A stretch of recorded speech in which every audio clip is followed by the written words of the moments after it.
For tonight's Question Time, we've come to the North Yorkshire town of Skipton. Known as the gateway to the Dales, this beautiful market town has long been solidly Conservative, though Labour ran them pretty close at the last election.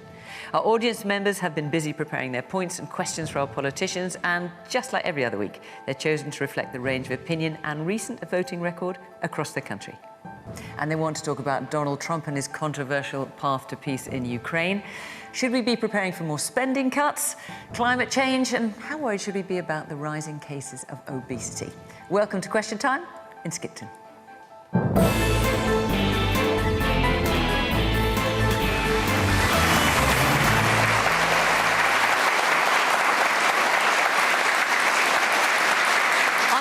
From the government is Bridget Phillipson. She's a Secretary of State for Education as well as Women and Equalities Minister and has been MP for Horton and Sunderland South since 2010. From the Conservatives is Shadow Business Minister Harriett Baldwin. She's been the MP for West Worcestershire also since 2010 and previously worked as a Minister at the Treasury and the MOD. Richard Tice is Reform UK's Deputy Leader, having previously been in business and then a Brexit Party MEP. His party won over 14% of the vote at last year's election and he's one of Reform's 5 MPs. And Adrian Ramsay is the co-leader of the Green Party. He returned 4 MPs at that last election. He's the MP for Waveney Valley in Suffolk.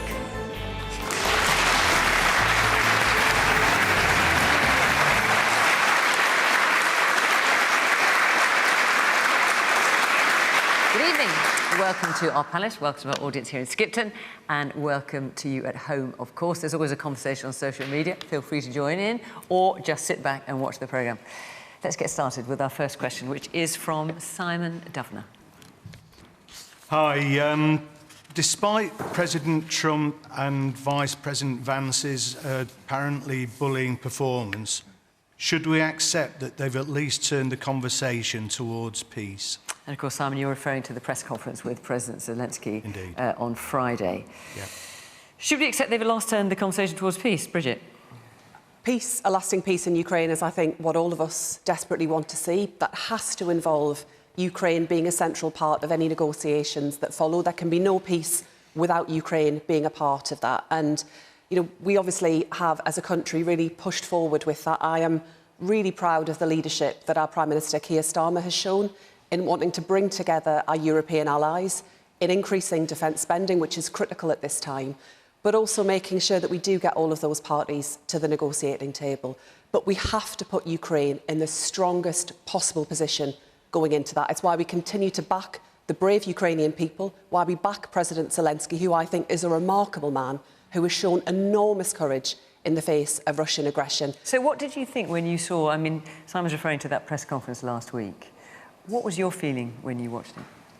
Between President Zelensky and President Trump, it was really hard to watch. Really hard. I think it made for deeply uncomfortable viewing.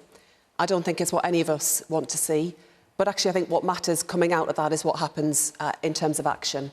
And that's why Keir Starmer was straight on the phone to both President Trump and President Zelensky, why he convened European leaders from across the continent in London to work together to drive this forward. Look, we're going to have to step up. Europe is going to have to step up. That's why we do need to invest more in defence. Alongside that, using that opportunity to create well-paid, highly skilled jobs and apprenticeships here in Britain.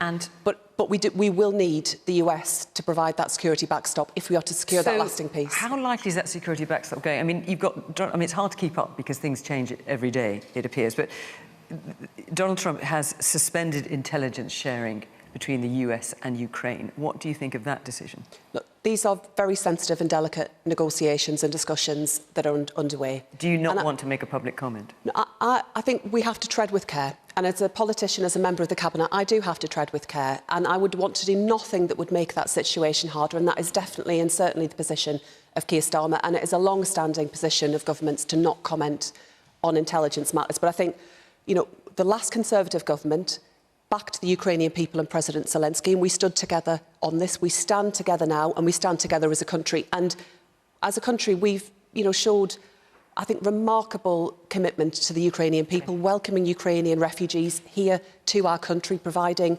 homes, schools and a safe environment, and long may that continue. Harriett, apparently bullying performance, but should we accept they've at last turned the conversation to peace? I actually agree with everything that Bridget Phillipson has said on this, but also I think it's worth emphasising that peace is something that needs to be sustainable. And I think the issue that we are hearing so much in our country is, and across Europe, is that if we just surrender to Putin's terms, which it feels like President Zelensky was being given that offer, then the peace will not be sustainable. Peace will not be sustainable unless we can show clearly that when you invade your neighbour, you will not be rewarded for it. And how do we do that? Because it doesn't particularly look like President Trump is listening to anybody, certainly not to us. We have to do that by showing that we can step up. I think one of the things that President Trump is forcing our NATO allies here in Europe to do is to match what we've announced in terms of an increase in defence spending. That is clearly one of the things that he called for in his first term as president, and it's one of the things that he's reiterating. America's defence spending, anything like that in the short term? Well, they spend 3.4% of GDP on defence. Well, they spend billions more than... Obviously, they have a bigger economy. And I'm sure we may get a question on the economy later. Obviously, we all want to see our economy grow, because then 2.5% is a percentage of a bigger number. So I think the concern is that we've got to step up to make sure that this is a sustainable peace and not one that is exclusively on Putin's terms. The man there in the blue sweater. Just going back to the original question, peace at what cost? When Russia has taken Ukraine and then decides, hang on, why don't we move on? I personally feel that this country is in the moment now where it has to take a stand and say enough is enough and show our support. I know we are doing that. And so what is there more you think we should be doing? I think we should be standing up to America. I think we should be calling out Vice President Vance on his comments this week about our veterans,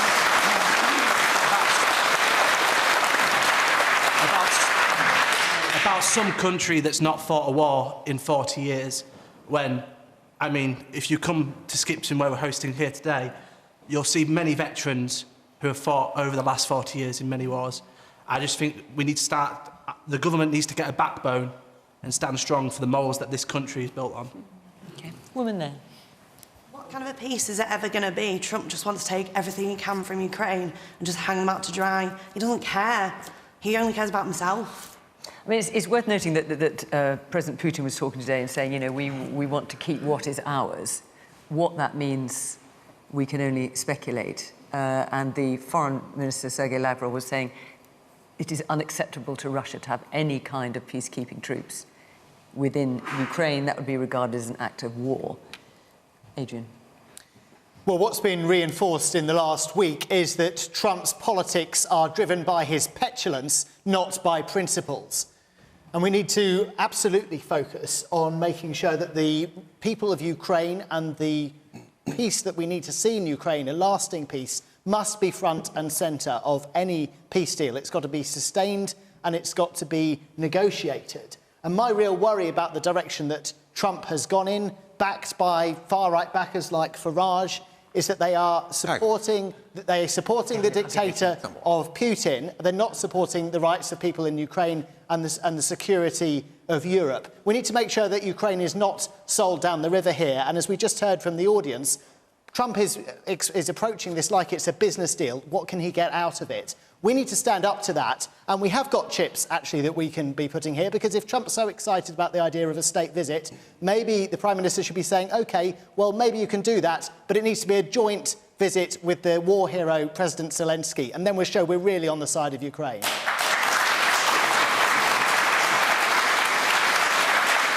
Adrian, the Greens obviously would like to be in government. Do you think you could say that kind of thing if you were in government right now? Well, of course, I understand that the Prime Minister and the Foreign Secretary and others in the government have to be careful about what they say publicly as well as what they say privately.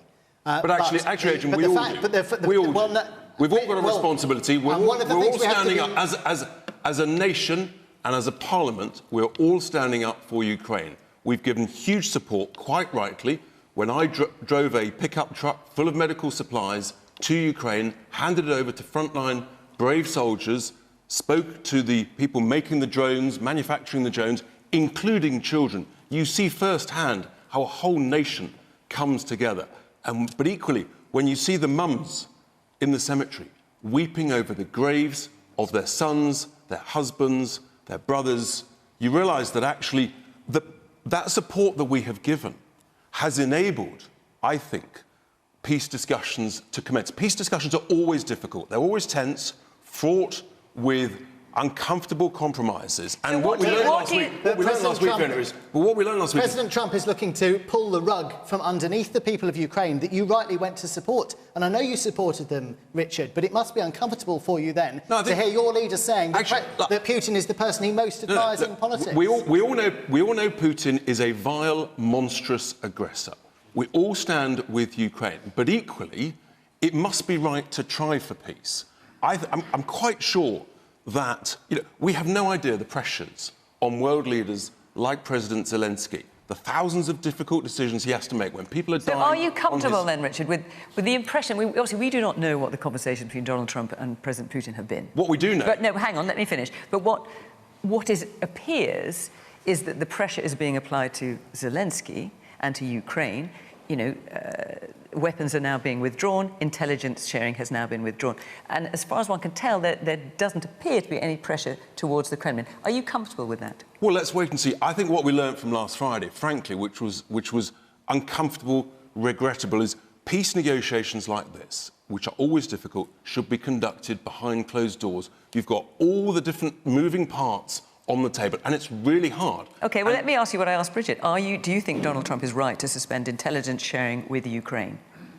Look, I think actually we've got to give maximum support, and we need to be in a position... That's not answering the question. It's not actually, and in a sense, we have to stand... We have to stand in solidarity with Ukraine. We know... OK, so do you think Donald Trump is right to suspend intelligence sharing with Ukraine? The most important thing, ultimately, is to get to a sustainable peace with enduring security guarantees. Because you're not in government, so you're in a slightly different position to But actually, we've all got a responsibility. I get that. So we've all got a responsibility. Well, let's be clear then. Is it that you have a view, but you, for legitimate reasons, do not want to share it? I'm not going to criticise world leaders that are in a really difficult place, including the Prime Minister, who's had a really, really good... Well, I'm asking you about Donald Trump. No, but they're all world leaders who are trying to secure peace.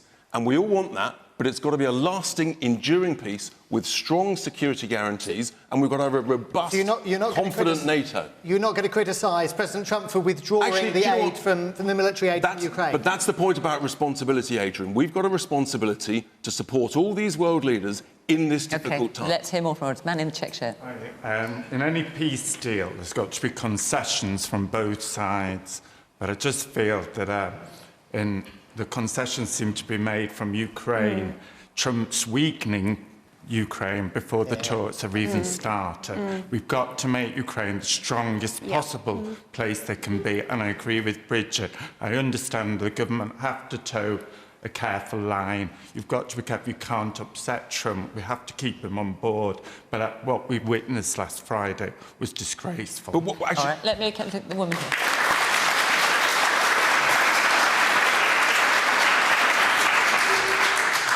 So what I don't understand is why does the UK always have to lead from the front? Other countries like France, Germany, they're sort of doing things their own way. We are sort of waiting all the time for America and waiting for... Why can't we make a decision to act without America? Why do we always have to wait? Well, isn't that one of our strengths, that actually we lead the way and we can bring the Americans, we can bring the European leaders together, and I think actually the Prime Minister spoke very well in the House of Commons on those opportunities. Right. Well, let's let Bridget answer, given that she's representing the government tonight.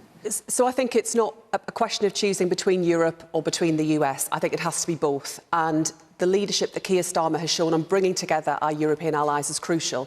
But it's just, I think it's just a straightforward fact that we will require the US to back a security arrangement in Ukraine if we're able to secure lasting peace. And just we're not getting any suggestion from Donald Trump that he's prepared to do that. These are negotiations, and I think, as others have said, you know, there are discussions that happen in public, in studios, on television, and then there are discussions that happen behind the scenes.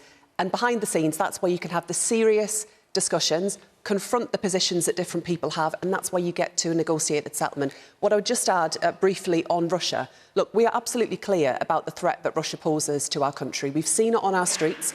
We saw what happened in Salisbury. We see regular cyber attacks. We see challenge around our shores in terms of military aggression. We will stand up for the national interest against Putin, as we have done consistently throughout this process. But what I would just kind of point out, whilst I recognise what Richard has said, and I respect the views that he has shown. Look, I think Reform are just all over the place on this. And, you know, we've had some really deeply worrying things from your leader fawning over Putin. He's not fawning over Putin, Bridget. Come on. Serious risk We've been absolutely to our country's robust. security. OK, so when you say fawning over Putin, so tell us how you mean. He said he admires him. Who on earth admires Vladimir Putin? Absolutely rubbish. We've been robust in our support for Ukraine ever since day one. He did say he admired him as a politician. Forget discussions a decade ago. Who on earth admires a murderous dictator? We've all been very clear that he is a brutal, murderous monster. And we absolutely stand with Ukraine, and that's everything that we stand for, alongside all the other parties. Man there with the glasses. Why should peace involve Ukraine giving up any of their sovereign territory? They've been invaded by Russia. And I'm sure many Ukrainians are asking that question.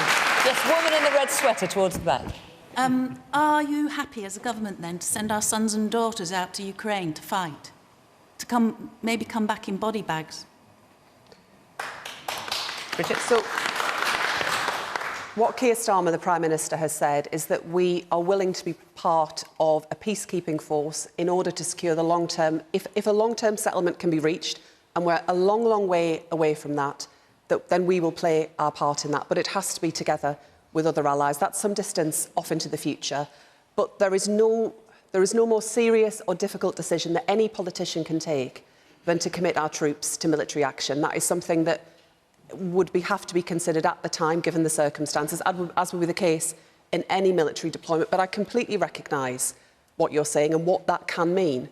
And I am incredibly proud of the contribution that our armed forces have played, as Keir Starmer said on Wednesday at Prime Minister's Questions, serving and dying alongside our allies, including countries like the United States. Let me just ask you then, since yours...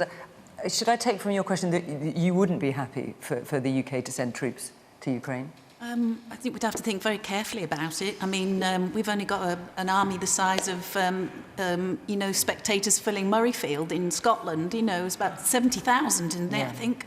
So, you know, I don't know how we could send a force out there without the support of other countries and serious support. It would have to be with other countries. I mean, our armed forces have been hollowed out. You're absolutely right. And that's why there is a real urgency about ramping up defence spending. Let me just... Is there anyone else in the audience who is... Is there anyone in the audience who's unhappy about the idea of sending troops to Ukraine? Yes, you have. I just want to make... I'm ex-armed forces, so I'm an armed forces veteran. And I took absolute exception to what J.D. Vance said about our troops and the sacrifices that they made. But I'd also wish to make the point that everything that Donald Trump has done has advantaged Russia. And the quickest way to peace is for Russia to withdraw. And would you... And the idea of sending troops to Ukraine, is that something you would support? I think if you join the armed forces, you have to be prepared to go. You have to be prepared. Anyone who would not want to see troops sent to Ukraine here? Just, I know... You? That's how you feel? Right, let's hear from you. Yes, the man... You've got a black top on. I think it has to be under strict contingencies. If we went in with support from the US and other European nations, then that's fine. But I feel sometimes the UK is leading the way, which is brilliant, but why should we go in alone without the support of everyone else? Well, at the moment, there is no suggestion that we would go in alone, just to make that clear. Yeah, I understand but in a sense, if you get the security guarantees right, and we get an enduring peace, then actually, in an ideal world, no foreign troops would be sent. Well, at the moment, there is no enduring peace and no enduring security guarantee, so we have no idea if that's I'd also just add that already, currently, you know, we have troops serving in Estonia in order to provide the security guarantees that are required there. So we are already involved in serious efforts to fend off Russian aggression, which sadly takes many forms at the moment. OK, right, I'm going to end it there. I have no doubt we will come back to this topic next week. I'd be astonished if we don't. Before I go on to our next question, I just want to tell you that we will be in Wolverhampton next week, and the week after that we're in Reading. So if you'd like to be in the audience, put your question to our panel, add your 10 penneth, go to the Question Time website, follow the instructions there, and hopefully we will see you Wolverhampton next week, Reading the week after. OK, Zachary Southworth. Where are you? Oh, it's you. Back to me again, sorry. It's all very well supporting Ukraine, which I fully agree with, but how do we do that and increase our standard of living in our struggling economy? Harriet. Well, here we will open up some points of difference between myself and Bridget Phillipson, because I do think that in order for us to have a strong and successful economy and growth, which, you know, we all do want as a nation, then you have to get behind those who create the wealth and the jobs, the businesses, and you have to allow them to succeed and thrive. And that creates economic growth, which enables you to spend more on your public services. And we had an election last year, and my party was soundly defeated. I don't think there's any secret in that, but we were at that time the fastest growing economy in the G7. Inflation had got down for that particular quarter. For the first half of last year, and we had got inflation back down again to 2%. And I think it was against that backdrop that we then had a budget last October, which has put an enormous amount of pressure on the businesses that I speak to. It's increased national insurance, and particularly on those on the lowest pay. It's also increased a range of other taxes. A lot of farmers are very concerned about the taxes on them. A lot of family businesses very concerned about the taxes on them. And you've seen the reaction in terms of growth and the job market. And so I would urge this government, if they want to see a strong and successful and growing economy, to seriously think about reversing some of those tax increases on the wealth creators and the job providers of this economy. Adrian, let me come to you. How do we support Ukraine? Obviously, part of that is increasing defence spending and at the same time increase our standard of living. Well, as we've just been discussing, we absolutely have to support Ukraine, because it's not only about supporting a country that's been the victim of evil aggression from Russia, but it's also about the security of Europe, the security of the UK.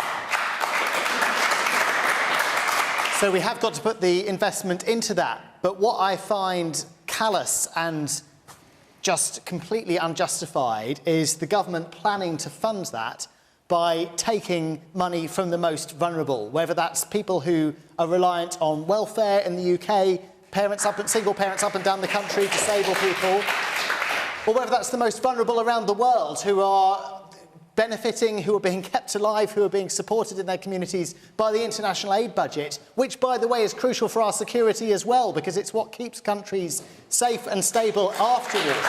So where would you get the money from? So let's be very clear where we'd get the money from for those things, and for things like protecting the schools budget that I'm sure Bridget will want to do, and I certainly want to do.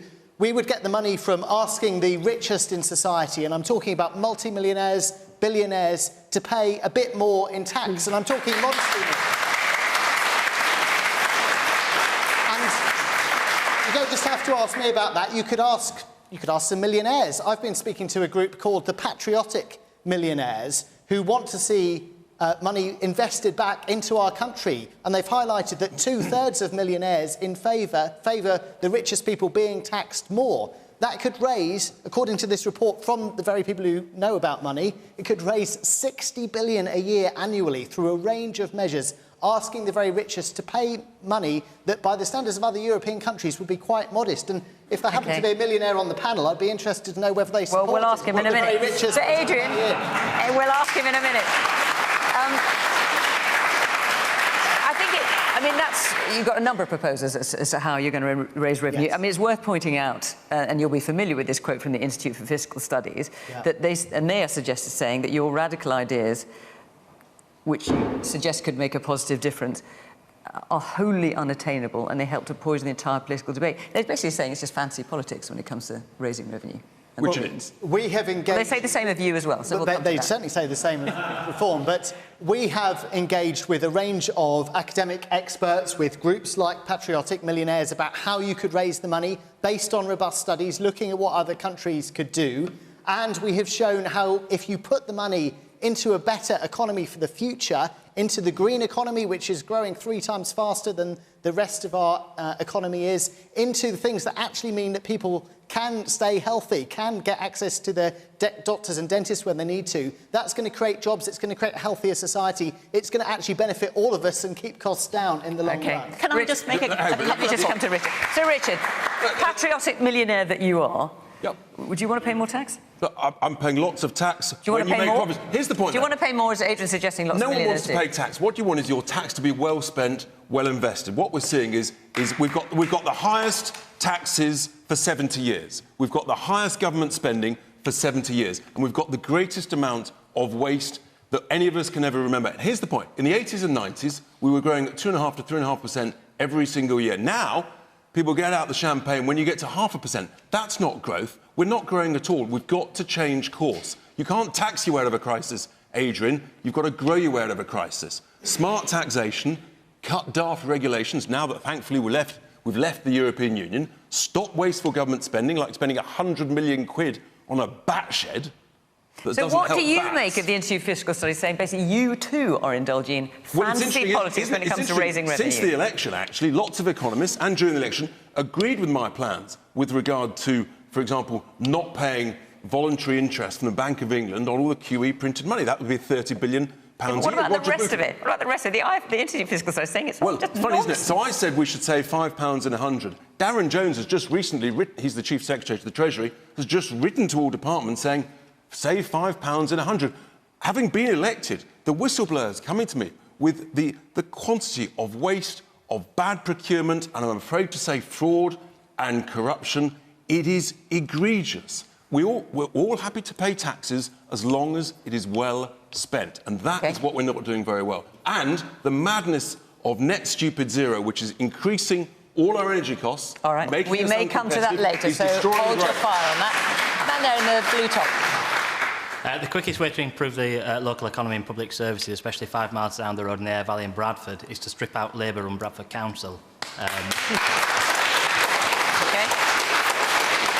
Man at the back in the blue shirt. Yes, you, sir.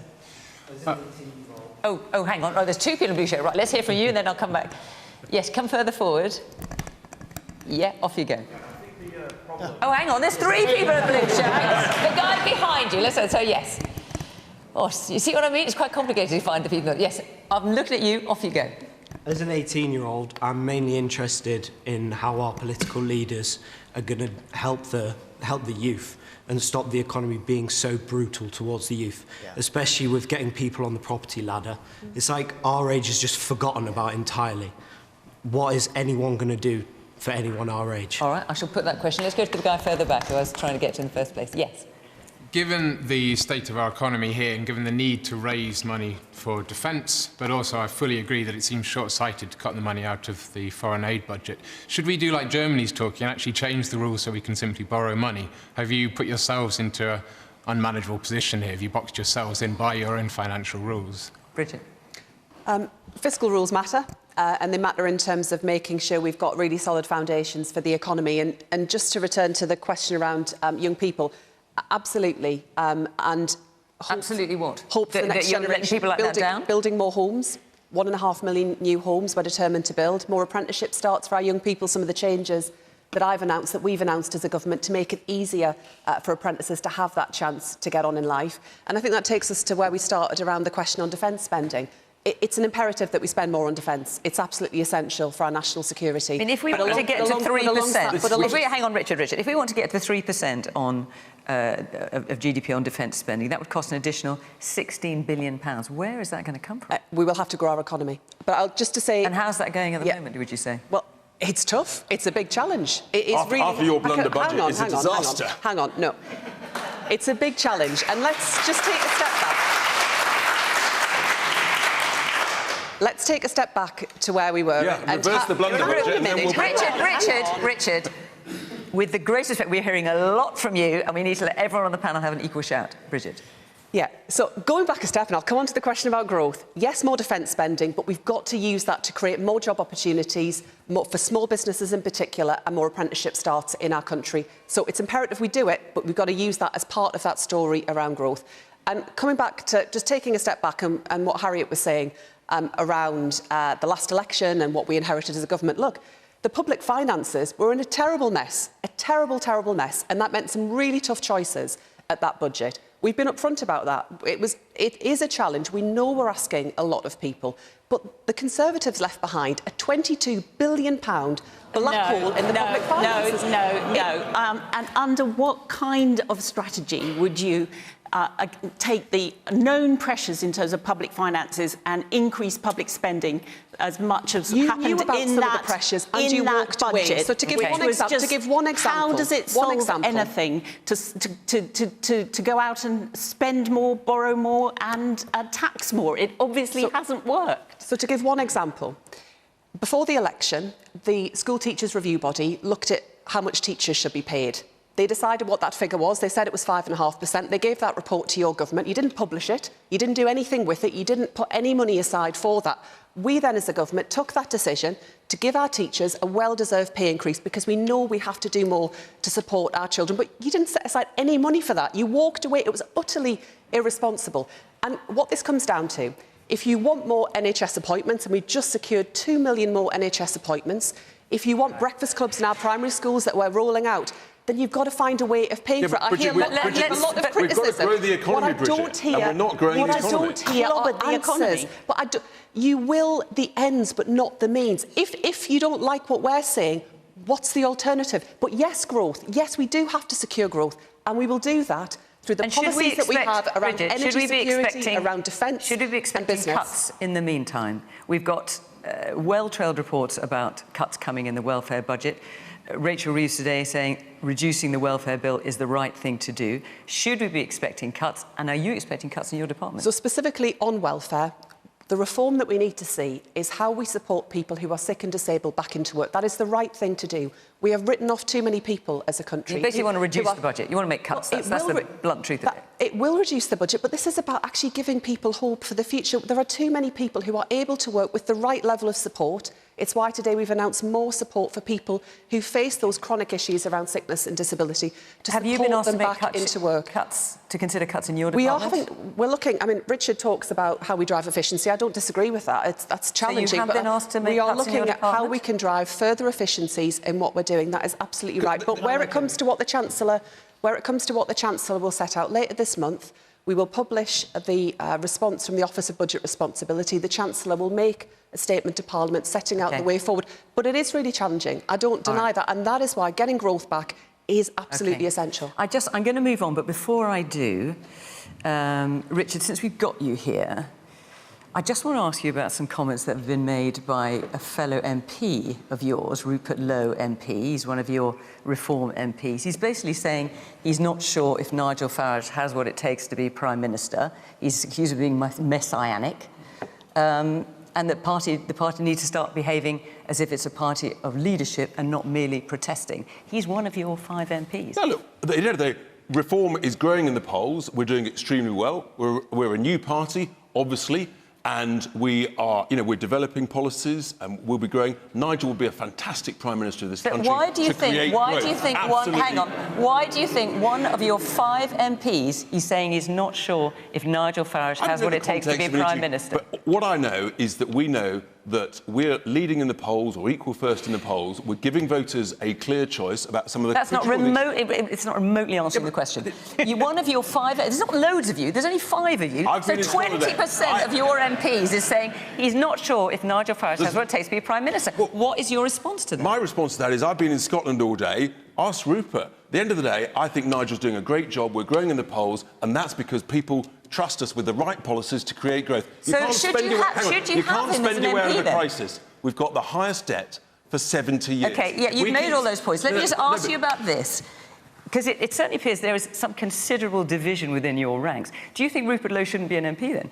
He doesn't think your Nigel Farage's got what it takes. Rupert is doing a good job. He's working hard. We're all working hard. We've got a small number of MPs. We're growing in the polls, and that's because we've got the policies to get this country growing again. If we don't start growing, if we keep spending more than we're earning, this country is going bust, and people need to have a serious wake-up call. Rupert's a businessman. We're all from the world of business. We get things done. Are you happy with his comments? Look, at the end of the day, I wouldn't make those comments, but, you know, there's no harm in a bit of challenge. So it's quite a challenge to say that Nigel Farage maybe has not got what it takes to be leader, to be Prime Minister. Look, at the end of the day, we're growing in the polls, we're making progress, we're telling it as it is. We've got to stop mass immigration. Well, certainly Rupert Lowe's telling it as it is. Zero, and that's the way that we grow the economy. We've all been talking about growth. If we don't grow the economy, folks, You've made that point. All right. Listen, since you were here, and you said that today, in a very big article in the Daily Mail, I think it was, I thought it was worth mentioning. Let's take another question from Robert Ward. Good evening. In 2075, will people look back at us in 2025 and think we spurned the opportunity to reduce the severity of climate change due to short-term policy and short-term thinking? I think I know what your answer will be for that, Adrian.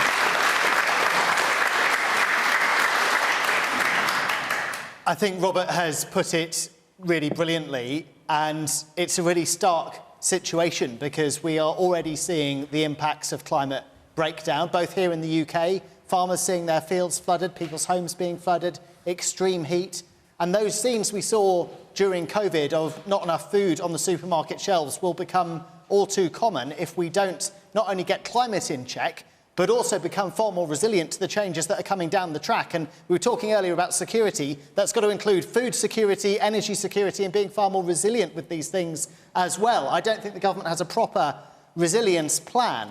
And we've got to step up our efforts because, you know, I want to be able to look my children, future generations in the eye and say, we have done everything we can. And not only that, we've taken the opportunity we have to create a better future. Because if you look at the investment that we need to put in to tackle the climate crisis, what will that create? Well, it will create lower bills and warmer homes because we'll have home installation. How's that going so far? Hang on, Richard, I will come to you. The government isn't doing We've got higher bills, and hang on, I will come to you. They're not, well... It's not going very well, is it? Richard, you criticise... Come on, Adrian. It's not going very well. You criticise net zero, but your economic plans have net zero credibility. The fact is that the green economy is growing 3 times faster than the economy as a whole, and you ask why we're not seeing enough... Zero is zero. You ask why we're not seeing enough renewable energy, why is our public transport not good enough, why are we not supporting our farmers enough? I agree. We need the government to be far stronger on all these things. And if you look at what the Climate Change Committee said just last week, they said we can have this hopeful future that's more equal, where we've got the food and energy we need locally, we've got the jobs rich... And Adrian, how much money did they say we had to... How much money did they say we had to spend every year? Richard, hang on. Richard, you'll get your time. Don't interrupt just for a minute. I will come to you. They said it would require 0.2% of GDP... 30 to 40 billion a year. Don't lie to the British people. Richard, hang on. Richard, if you keep on interrupting, I'm going to have to put a gag on you or something. I will come to you, I promise.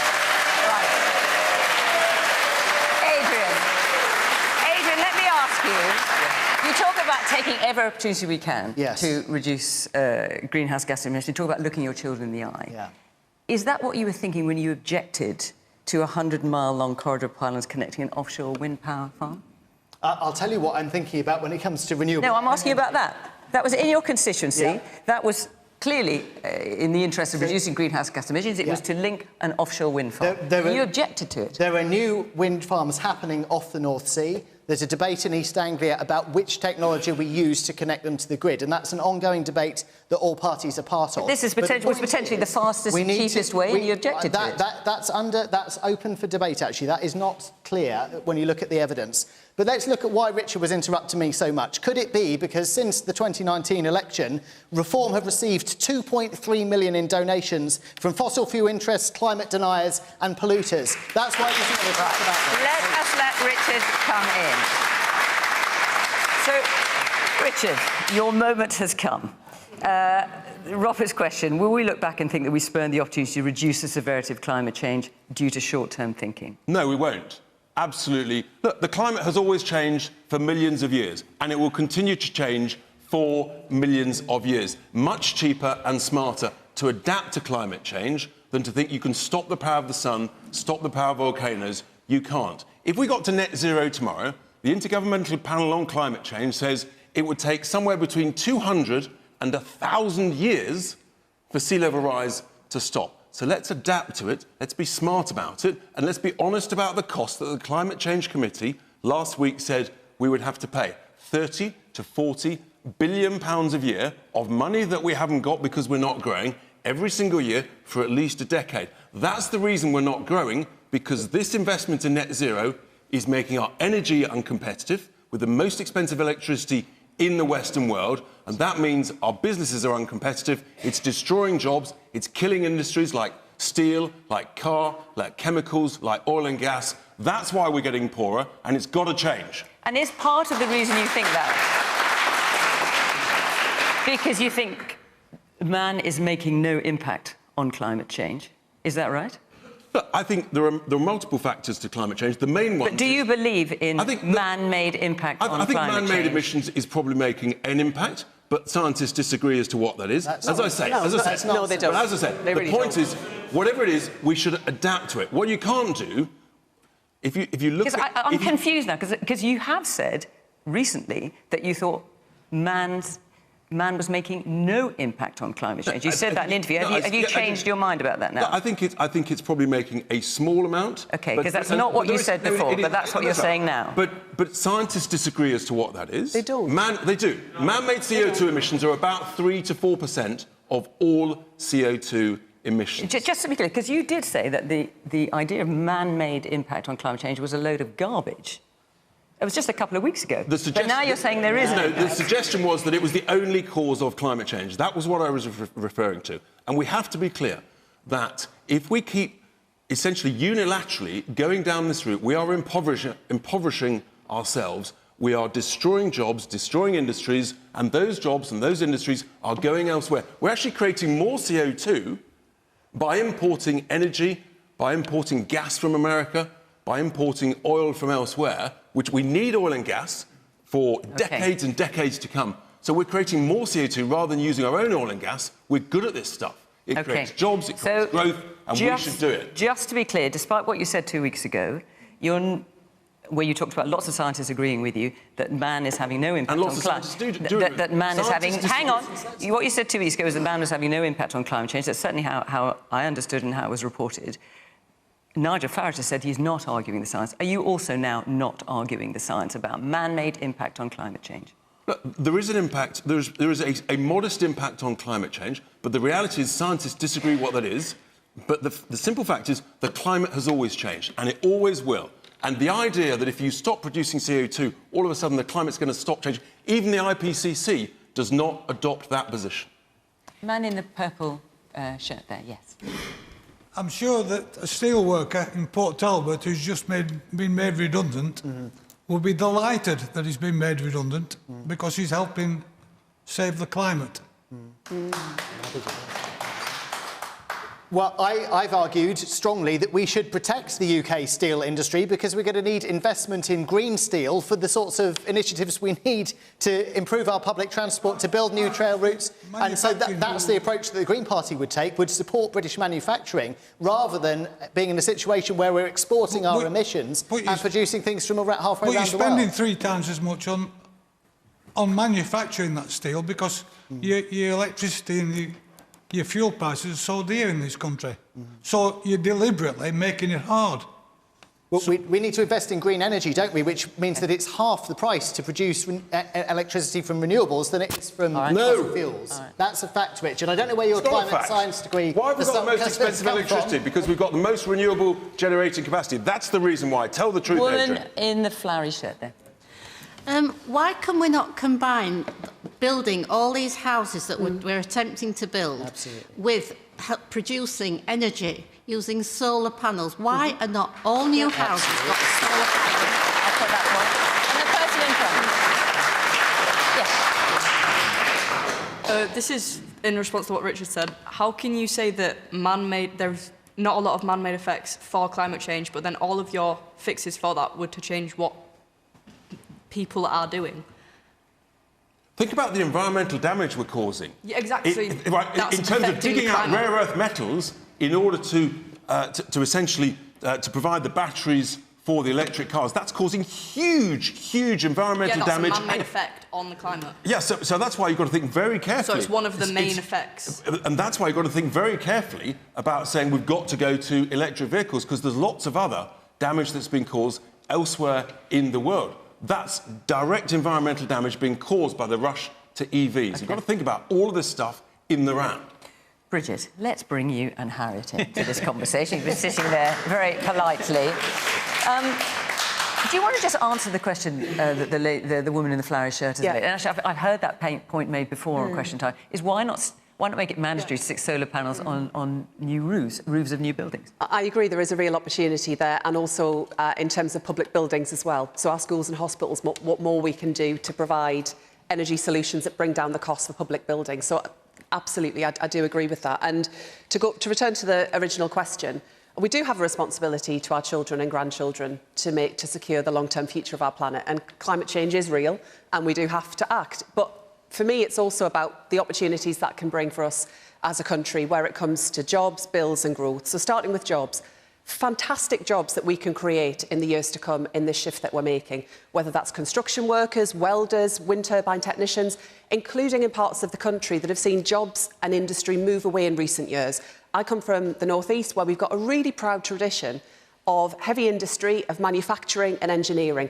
And when I look at what's going on off on the North Sea, along the coast of our country, I think there are some brilliant opportunities that we can open up for our young people. Highly skilled, well-paid jobs, providing that support for the next generation. And crucially on bills, part of the reason, we were talking about Ukraine earlier, part of the reason that we see bills continue to rise, that we face really pronounced problems around the cost of living, is because we're so exposed to those fluctuations internationally. We've got to create more homegrown energy to give us that security of energy supply, so we don't end up, when, as is the situation in Ukraine, beholden to dictators like Putin. We've got to have more energy independence and growth too.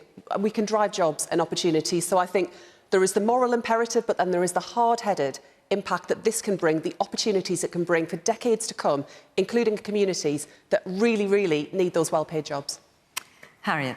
Yeah, this can't be done by the UK alone. I think we've had a leadership role, and we have halved our emissions, and we've done it while growing the economy. If you look back to the 1990s as a starting point, I think it's really important that we've shown international leadership. So by legislating to get our emissions to net zero by 2050, 60% of the world's parliaments now have signed up to do the same thing. So what did you make we of Rishi Sunak's comments this week, that he felt that it was wrong to put getting to net zero by 2050 into law? So I think what you need to... Do you agree with him? I think what you need to do, this was going to be the next point that I was going to make, is you need to make sure that you're bringing people with you. If you go too far and you're too prescriptive, then you risk having an electoral backlash from voices who don't agree with this journey that we're on. What, like the former Prime Minister? Well, no, well, I'm just asking, do you agree with Rishi? I mean, you've got Kemi Badenoch saying, you know, the government said it would get to net zero by 2050 without a plan how to get there. You've got Rishi Sunak, I mean, she'd like to be Prime Minister. You've got the former Prime Minister saying, you know, we shouldn't have put it into law. Do you agree with either of them?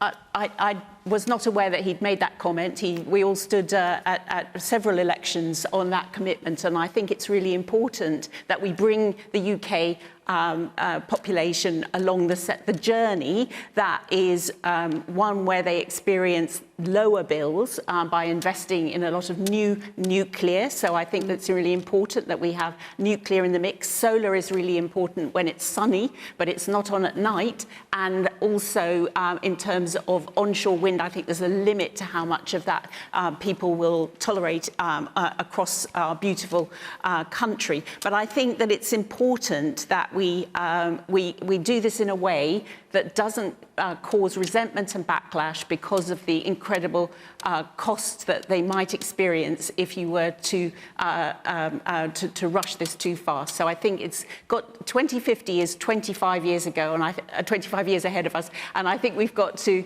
make sure that we do this in a pragmatic and sensible way that brings everyone along with us. We've got about 10 minutes. I'm just going to fit in one final question, if I may, from James Ruan. Ruan, there you are. What can we do about the rise of obesity in the UK? Right, so there's some pretty scary statistics coming out. The Lancet, the medical journal this week, talked about a global study which suggests that over half of adults and a third of children, teenagers and young adults are predicted to be overweight or obese by 2050. China, India and the USA making up most of those. 64% of adults, 27% of all children under 16 in England are currently overweight or obese. Adrian. This is such an important question. It's often described as an epidemic, isn't it? Something that's going to affect so many individuals and cause so many long-term issues for families, for the health service in the future. And we need to look at the root causes of it, of which there are a number. But the growth in the fast food sector, but particularly the fast food sector putting in ingredients that are really bad for people, is a real issue. And so I think the fact that I think it was the previous government introduced a sugar tax was a start in the right direction. And that shouldn't be something that's affecting individuals, but it's about forcing manufacturers to behave and produce in a way that actually reduces those long-term impacts.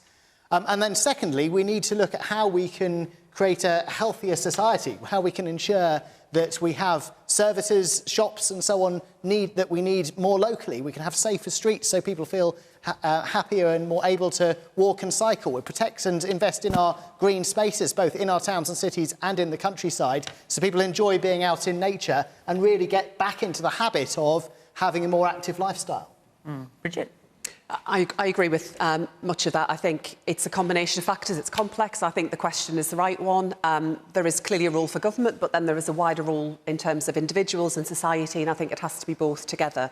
I think there is more that we can do to support young people around sport and physical activity, including in schools. And I worry about, for example, the drop-off that we see in sport amongst teenage girls. Big drop-off as they kind of go through their teenage years. I think there are a range of factors, but we need to do more to address that. I think safer streets, absolutely. You know, lots of parents worry about letting their children go out. You know, when I was growing up, it was far more, you know, you were given that freedom to take risks, to explore, within boundaries, of course. But I know parents often worry about whether it's safe for their children to be out and about. And often for women on our streets, because of, you know, the big erosion that we've seen in neighbourhood policing in recent years, people worry about being out on the streets, and that's a challenge. I think there's also more that we need to think about around junk food.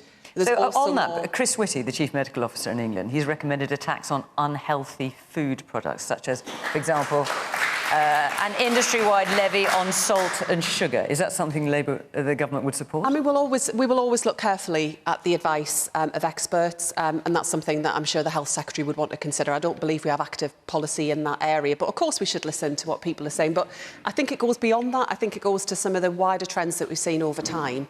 And I suppose as a part of that, understanding the impact it has not just on individuals but also on the NHS. You know, we see lots of preventable illnesses developing because people aren't given that support. Right. So shifting our NHS more towards prevention and stopping people becoming sick rather than treating the long-term consequences that follow from issues like obesity. Man in the grey shirt. Yeah, I think the biggest issue is habits are formed at formative years, and there's less and less opportunity for young people to form these habits in the future. We've lost things like green spaces in schools in the cities. We've lost things to do in youth clubs and outdoor activities for our young, you know, from the ages from 6 all the way to the age of 18.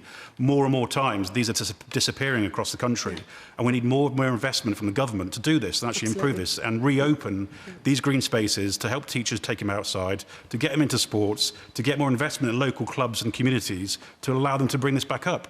But unfortunately, this is not even being mentioned. It just talks about sugar and salt. But actually, if you form a habit, you won't even turn to that because you're enjoying the activities from a young age. OK. What about man here?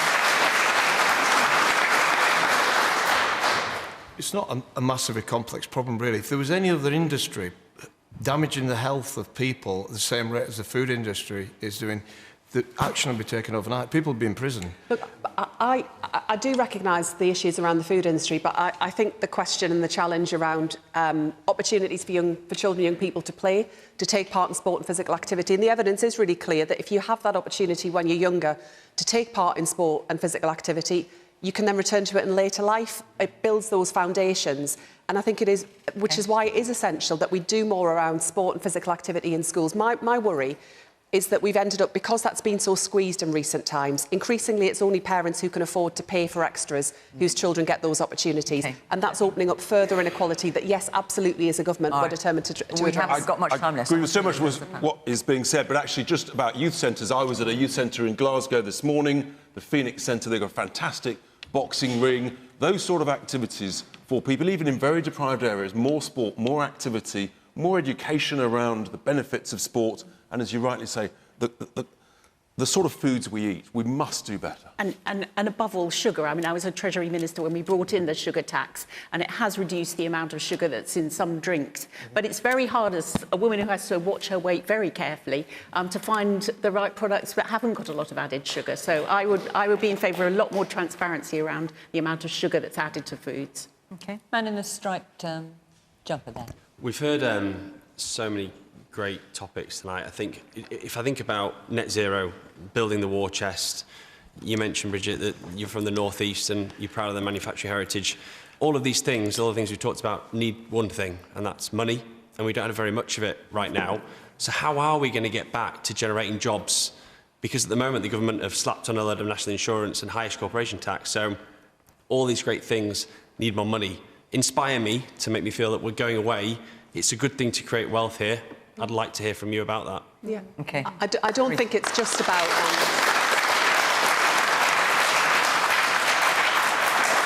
So I don't think it's just about public investment. Public investment can be really important alongside private investment, but lots of what I've talked about this evening around net zero is being driven by private businesses who want to invest. But some of the challenges that we've got as a country are around issues around skills, for example. We've got major skills shortages. Businesses tell me they want to invest, they want to create more opportunities, they can see the benefits that are there, but they want to work with government to make sure we've got the skilled workforce and the young people that are coming through to do it. But I think it takes us back to the discussion that we had earlier around growth.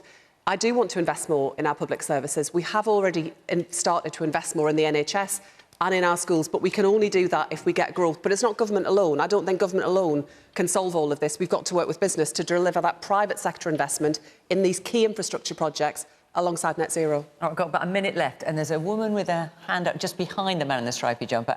Yeah, I was just going to say the flip side and say that we should all probably just invest in the miracle weight loss jabs because they're going to be making a lot of money with the semi-glutides.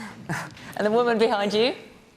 What are the government plans to actually facilitate easier access to healthier food? At the moment, the cost of food are going sky high. And if we're talking about eating healthy, just looking at a pack of blueberries, which is like £2.50, you had one hand of blueberries and that's bad. What are the government plans to actually put down the cost of food? You've got 10 seconds, Bridget, to answer that question. Good luck. Investing more in British farming, which we're doing as a government, and we can also all agree on that. seeking and bringing down inflation so that we see continued reductions in cost to consumers. Right, OK, as you rush that out. That's it. We have run out of time. Thank you very much to the panel. Thank you to all of you for coming along and putting your points this evening. Great to be in Skipton. It is a place I particularly like. So thank you very much for coming along this evening. And, of course, thank you to you at home for watching. Remember, we are, where are we? Wolverhampton. And the week after that, we're in Reading, if you want to come and be part of the audience. But for now, from Question Time, bye-bye.